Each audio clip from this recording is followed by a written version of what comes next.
और भारत रत्न विश्वेश्वरैया की ये जीवनी दे के रखी है इन्होंने। और इन्होंने अपने जीवन में जितनी भी कठिनाइयाँ झेली, कठोर परिश्रम किया, उन सब से के द्वारा जो देश का नवनिर्माण हुआ उसको यहाँ पर सब डिटेल में इन्होंने एक्सप्लेन किया है। और भारत रत्न विश्वेश्वरैया के जन्मदिन को हम इंजीनियर्स डे के रूप में भी मनाते हैं। ये बहुत ही ईमानदार थे और कर्मठ योगी थे, मतलब कर्म करने पे यकीन रखते थे और अपना ये थोड़ा सा भी टाइम वेस्ट नहीं करते थे, बहुत ही हार्ड वर्किंग थे। और इनके माता पिता काफ़ी गरीब थे और उनके एजुकेशन पे भी खर्च नहीं कर सकते थे, पर इनकी पढ़ाई में बहुत ज़्यादा रुचि थी। तो हम आगे देखते हैं कि विश्वेश्वरैया के जीवन में उन्होंने क्या क्या किया, तो ये पूरे के पूरे लेसन में समझाया गया है।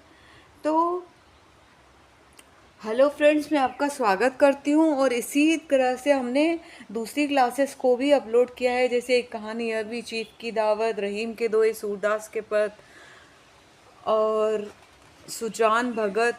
तो अगर आप इंटरेस्टेड हो तो वो क्लासेस भी देख सकते हैं। तो हम आज स्टार्ट करते हैं भारत रत्न विश्वेश्वरैया। भारत रत्न विश्वेश्वरैया, ठीक। पहला तो भारत रत्न क्या थे? विश्वेश्वरैया भारत के इन थोड़े सपूतों में से ही विश्वेश्वरैया का नाम लिया जाता है, जिन लोगों ने भारत के उत्थान में, मतलब भारत के डेवलपमेंट में अपना योगदान दिया है। उन थोड़े बहुत लोगों में विश्वेश्वरैया का नाम भी लिया जाता है।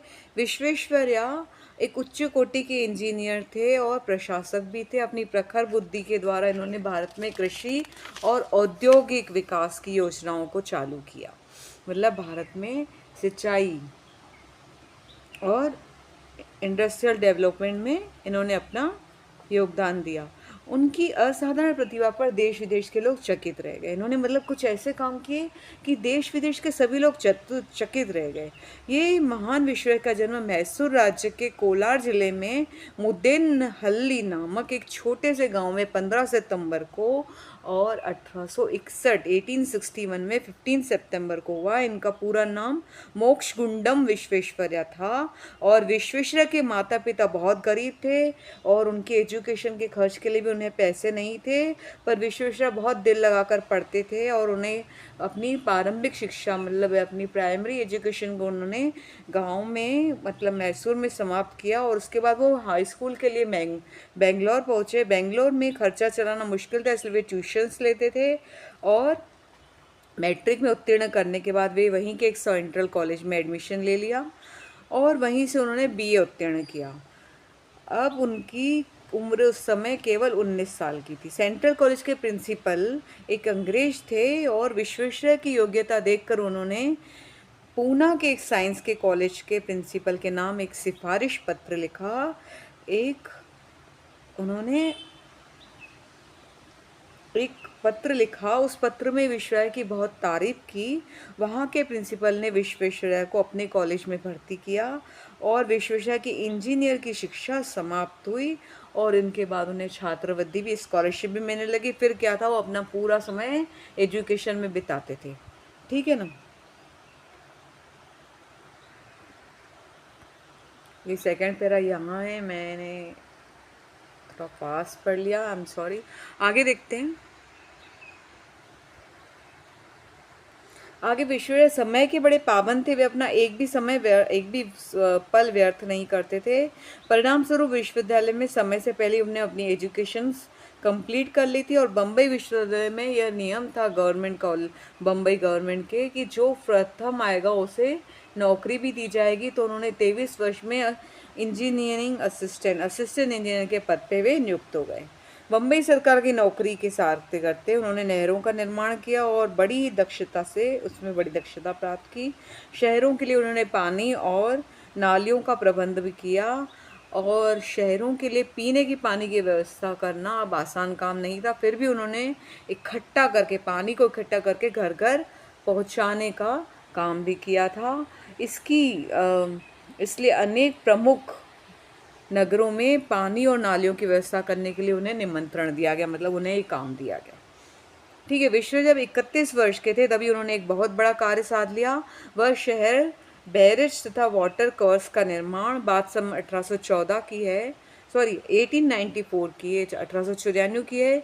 उन दिनों सिंध प्रांत बम्बई राज्य का हिस्सा था। आज वह पाकिस्तान में है। सिंध एक बहुत बड़ा रेगिस्तान है और वहाँ पर शक्कर नामक एक छोटा सा घर है, एक शहर है। उस शहर के लिए पानी का प्रबंध कराने के लिए विश्वेश्वरैया को सौंपा गया था। विश्वेश्वरैया ने बड़ी सूझबूझ के साथ, दक्षता के साथ कार्य संपन्न किया, जिससे सारे शहर में, सारे देश में उनका नाम फैल गया। तो विश्वेश्वरैया जब 31 वर्ष के थे तो उन्होंने इतना बड़ा काम किया था। तो एक पाकिस्तान में सिंध नामक का शहर है, जो वहाँ एक शक्कर नामक एक छोटा सा शहर है, जो वहाँ पर पानी की प्रबंध करने के लिए विश्वेश्वरैया का कार्य सौंपा गया था। ठीक है ना, मतलब विश्वेश्वरैया पाकिस्तान में भी उन्होंने अपना काम किया। विश्वेश्वरैया ने अपने प्रत्येक कार्य में अपनी प्रखर प्रतिभा का परिचय दिया है। यही कारण है कि सन 1904 में बम्बई सरकार के प्रतिनिधि की हैसियत से उन्हें शिमला इरिगेशन कॉन्फ्रेंस में भी उपस्थित हुए थे वे, और विश्व की प्रतिभा के अनेक उदाहरण दिए जा सकते हैं। अब आगे और भी एग्जाम्पल दिए हैं कि पूना के निकट खड़क वासला नामक एक बांध बनाया गया था, एक डैम बनाया गया था। इस बांध के लिए ऑटोमेटिक गेटों को अपने आप जो खुल जाते हैं और बंद जाते हैं, उनका निर्माण किया गया था। इसी डिज़ाइन को देखते हुए अमेरिका के एक मशहूर पनामा नहर के लिए भी ऐसे ही गेट बनाए गए। अब विश्वेश्वरैया का नाम विदेशों में भी फैल गया। आगे देखते हैं।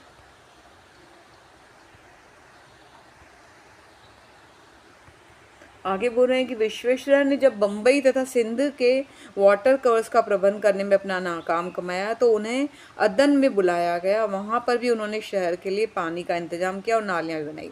इस कार्य के साथ उनका बहुत बड़ा नाम हुआ, साथ ही वे देश के बहुत बड़े इंजीनियर्स में गिने जाने लगे। अब उस समय से बड़ी बड़ी योजनाओं के लिए उनकी सलाह लेना जरूरी समझा गया। इधर उनकी खूब पदोन्नति, मतलब उनकी डे बाय डे उनकी प्रोग्रेस होती जा रही थी। विश्वेश्वरैया की ख्याति तथा पदोन्नति देख कुछ से उनसे ईर्ष्या करने लगे। अब देखो, जो कोई भी अच्छा काम करता है तो लोग उससे ईर्ष्या करते थे, मतलब जेलस भावना। इसके दो कारण देखते। विश्वेश्वरैया की उम्र उस वक्त केवल 47 की थी, और दूसरी बात कि वे अनेक पुराने और सीनियर इंजीनियर से वेतन तथा पद की दृष्टि में भी आगे थे। अब जो अच्छा काम करेगा उसको सैलरी भी अच्छी मिलेगी, ये तो है ही सही। मतलब आप देखिए, कभी भी क्लास में सारे के सारे बच्चे पढ़ते हैं, पर कुछ ही विद्यार्थी आगे जाते हैं। तो जो मेहनत और लगन के साथ और अपने कॉन्सेप्ट को क्लियर करते हुए चलता है, वो आगे पहुंचता है। आपको रट्टा नहीं मारना है। ये लेसन बड़ा है तो आपको पूरा पढ़ना है, ऐसे नहीं कि नहीं पढ़ना है। इससे आप भले ही एग्ज़ाम में कुछ न लिख सकें या कुछ लिखें भी, पर अपने जीवन में बहुत कुछ सीखेंगे। ठीक है, आगे देखते हैं। आगे देखते हैं कि ये क्या बता रहे हैं कि देश के दूसरे इंजीनियर इनसे जलने लगे थे। अब ये क्या बता रहे हैं कि ये सुपरिटेंडेंट इंजीनियर पहले से ही थे, फिर भी हर बात में उनकी सलाह ली जाती थी। इस प्रकार अपने ही पेशे के लोगों में असंतोष देख विश्वेश्वरैया ने एक दिन नौकरी से इस्तीफा देख दिया। अब क्या हुआ, जेलस भावना बहुत ज़्यादा बढ़ जाती है, एटमॉस्फेयर ख़राब होने लग जाता है, तो जो अच्छे लोग होते हैं वो साइड हो जाते हैं। नियमों से उन्हें पेंशन मिल नहीं सकती थी, मगर उनकी विशिष्ट सेवाओं तथा योग्यताओं को देखते हुए उन्हें पेंशन दी गई। पर उन्हें पेंशन दी गई क्योंकि उन्होंने देश के लिए इतने सारे काम किए थे। अब आगे देखते हैं। आगे वो बता रहे हैं कि नौकरी से निवृत्त हो पेंशन पाने के लिए विश्वेश्वरैया हैदराबाद राज्य के इंजीनियर के लिए नियुक्त किए गए। अब वो पेंशन पाने के लिए कहाँ पर नियुक्त किए गए? हैदराबाद राज्य के इंजीनियर के। उन दोनों हैदराबाद रियासत पर निजाम नवाब का शासन था। नवाब दुनिया के सबसे बड़े अमीर माने जाते हैं, परंतु हैदराबाद नवाब के सामने एक मुसीबत आ खड़ी की थी कि वह थी मूसी नदी में बाढ़। मूसी नदी में बाढ़ आ गई थी। मूसी में भयंकर बाढ़ आती है हर वर्ष। इस वजह से खूब तबाही होती है। उस बाढ़ का पानी हैदराबाद नगर में घुस आता है, जिससे सारे काम बंद हो जाते हैं। विश्वेश्वरैया मूसी नदी पर काबू पाने की योजना बनाई और बांध भी बनवाया। साथ ही हैदराबाद नगर के लिए पानी और नालियों का भी अच्छा इंतजाम किया। हैदराबाद नगर को सुंदर बनाने की योजना की गई। नगर के बीच बागे आम नाम से मशहूर एक सुंदर पब्लिक गार्डन आप ही की योजना होगा पहले, मतलब इन्होंने क्या बनाया था? बागे आम नाम से एक मशहूर पब्लिक गार्डन बनाया था। एक सुंदर नगर आज आंध्र प्रदेश की राजधानी है। एक सुंदर नगर है ये, जो आंध्र प्रदेश की राजधानी है, बागे आम। दक्षिण की रियासतों के बाद हैदराबाद के बाद मैसूर का नंबर आता है। मैसूर के राजा उस समय कृष्ण राज ओडेयर थे, वे एक कुशल शासक ही नहीं अपितु दयालु हृदय के भी थे। वे अपनी प्रजा को हमेशा सुखी देखना चाहते थे, इसके लिए नई नई योजनाएं करते रहते थे। अपने इन उद्देश्यों की पूर्ति के लिए मैसूर के महाराजा ने विश्वजय को मैसूर आने का निमंत्रण दिया। अब हैदराबाद के बाद वो मैसूर में गए, जहाँ पर उनका जन्म हुआ था।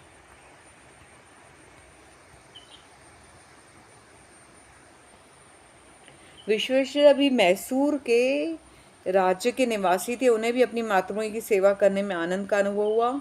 मैं मैसूर के चीफ इंजीनियर के पद पर नियुक्त किए गए। इस पद पर उन्होंने 3 वर्षों तक कार्य किया। विशेष कार्यकुशलता एवं शासन पटुता पर महाराजा मुक्त हो गए। उन्होंने 3 साल बाद विश्वेश्वर को अपना दीवान नियुक्त कर दिया, मतलब वहीं के महल का एम्प्लॉय बोल दीजिए, यहाँ मिनिस्टर आई थिंक।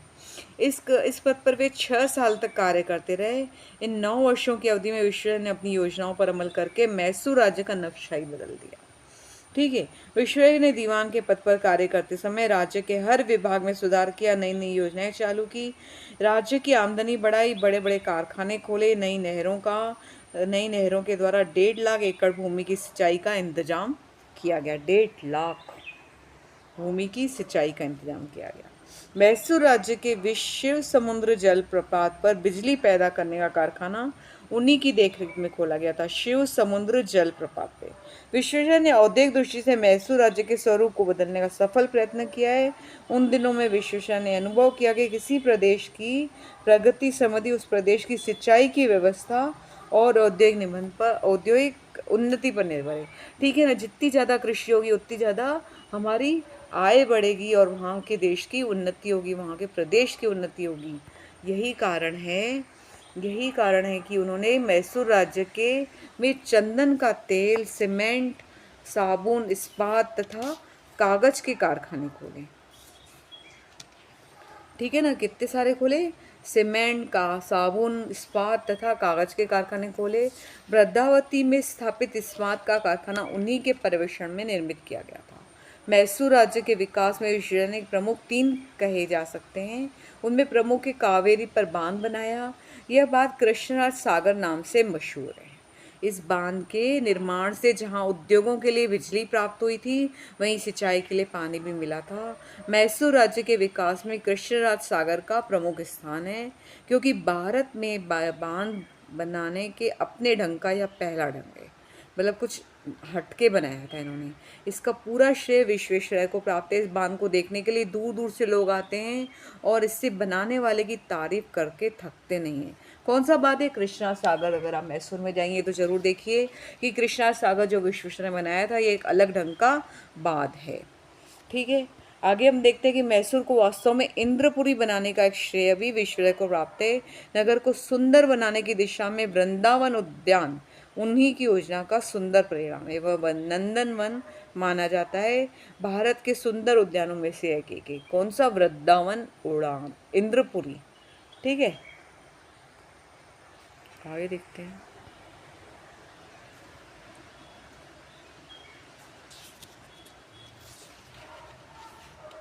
आगे कि दीवान के पद पर यह काम करते हुए विश्वेश्वरैया ने मैसूर के शासन व्यवस्था में भी कई सुधार किए थे।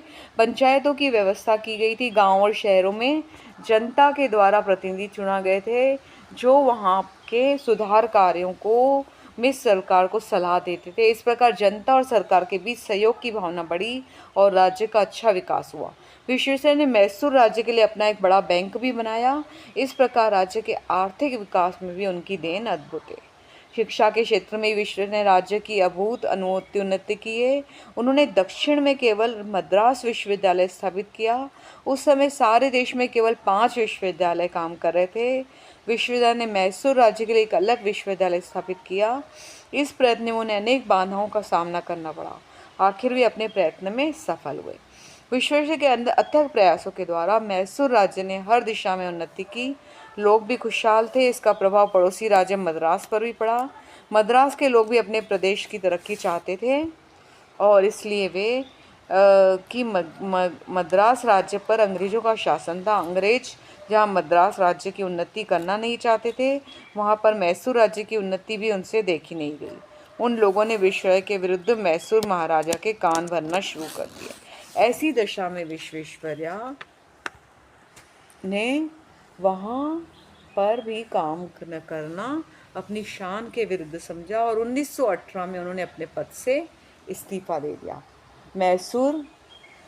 मैसूर राज्य के दीवान पद पर हटने के बाद विश्वेश्वरैया विदेशों में यात्रा करने चल पड़े। भारत लौटने पर सरकार ने उनको अनेक विकास योजनाओं की समिति का सदस्य नियुक्त किया। उन दिनों भारत सरकार नई दिल्ली में राजधानी बना रही थी। इसके निर्माण के लिए देश के प्रमुख इंजीनियरों ने एक कमेटी बनाई और नई दिल्ली राजधानी कमेटी कहलाई। विश्वेश्वरैया भी इस कमेटी के प्रमुख सदस्य थे, नई दिल्ली कमेटी के। ठीक है। विश्वेश्वरैया ने मैसूर में एक विकास प्रशासन कुशलता दिखाई। उनसे प्रभावित होकर टाटा कंपनी ने उन्हें इस्पात कारखाने का डायरेक्टर नियुक्त किया। टाटा कंपनी ने अनेक वर्षों तक इस पद पर कार्य करते हुए इस्पात कारखाने के विकास में विश्वेश्वरैया ने अपनी सारी शक्ति लगा दी। देश में अनेक विश्वविद्यालयों में अनेक सर्वोच्च उपाधियां देकर विश्वेश्वरैया के प्रति अपना आदर प्रकट किया और अपनी विशिष्ट सेवाओं के लिए सरकार ने उनको 1955 में भारत की सर्वोच्च उपाधि भारत रत्न से विभूषित किया गया। उस वक्त विश्वेश्वरैया की उम्र 94 वर्ष थी। 15 सितंबर 1961 को सारे भारत में विश्वेश्वरैया की जन्म शती मनाई गई। इसके बाद वे 7-8 महीने ही जीवित रह पाए थे। इस प्रकार पूर्ण आयु भोगकर विश्वेश्वरैया 14 अप्रैल 1962 को बेंगलोर में चीर विश्राम ले लिया। मतलब उनकी मृत्यु हो गई 1962 में 14 अप्रैल को। ठीक है।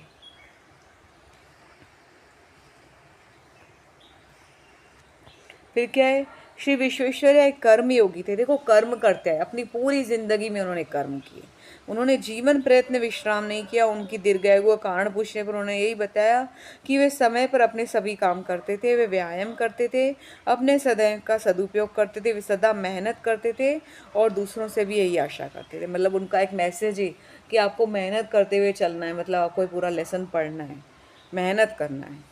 तो ये आप वीडियो कंप्लीट देखेंगे। उनका विश्वास था कि भारत में आलसियों की संख्या बहुत अधिक है, इसलिए हमारा देश अमेरिका और जापान की तरह तरक्की नहीं कर पाता। उनका विश्वास था कि जिस दिन अपने अपने आलसीपन को त्याग देंगे उस दिन हमारे देश का विकास भी होगा। विश्वेश्वरैया ने सेवा भाव से अत्यंत पवित्र आचरण मानते थे। जिंदगी भर देश की तथा मानव समाज की सेवा में वे लगे रहे। विश्वेश्वरैया जैसे एक दर्जन कर्मयोगी यदि इस देश में पैदा हो जाएं तो हमारे देश का स्वरूप ही बदल जाए। वे विश्वेश्वरैया का चरित्र आदर्शपूर्ण था। वे विनयशील तथा साधु प्रकृति के पुरुष थे और ईमानदारी तो उनके चरित्र की अटूट अंग थी। असाधारण प्रतिभा होते हुए भी